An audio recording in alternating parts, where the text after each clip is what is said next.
നമ്മൾ മനസ്സിലാക്കേണ്ടത് നബി സല്ലല്ലാഹു അലൈഹി വസല്ലമയുടെ തിരുശേഷിപ്പുകൾ അതിൽ ബറക്കത്തുണ്ടോ ഇല്ലേ എന്നൊരു മസലയാണ് ആദ്യമുള്ളത്.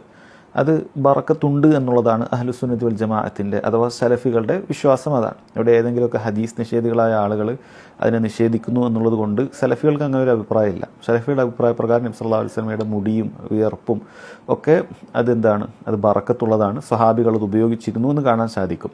എന്നാൽ സഹോദരങ്ങളെ, ഇത് ഞാൻ ഇവിടെ പറഞ്ഞു നിർത്താൻ പാടില്ല. കാരണം ഇന്ന് AP കാന്തപുരവും അതല്ല IK സമസ്തയും എല്ലാ വിഭാഗവും പല കാലങ്ങളിലായിട്ട് അവരുടെ കയ്യിൽ മുടിയുണ്ട് എന്ന് പറഞ്ഞ് വാദിക്കുകയും അങ്ങനെ ആളുകൾക്ക് മുടിവെള്ളം കൊടുത്ത് ജനങ്ങളെ ചൂഷണം ചെയ്യുകയും ചെയ്തിട്ടുണ്ട്. ഇതൊന്നും യഥാർത്ഥത്തിൽ നബി സല്ലല്ലാഹു അലൈഹി വസല്ലമയിലേക്ക് എത്തുന്ന സനദുള്ള മുടിയേ അല്ല.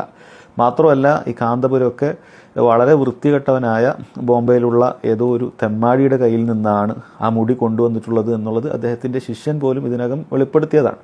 അതുകൊണ്ട് ഇതൊക്കെ ചൂഷണമാണ്. അതൊന്നും നബി സല്ലല്ലാഹു അലൈഹി വസല്ലം മുടിയല്ല, അത് സ്വീകരിക്കാനും പാടില്ല.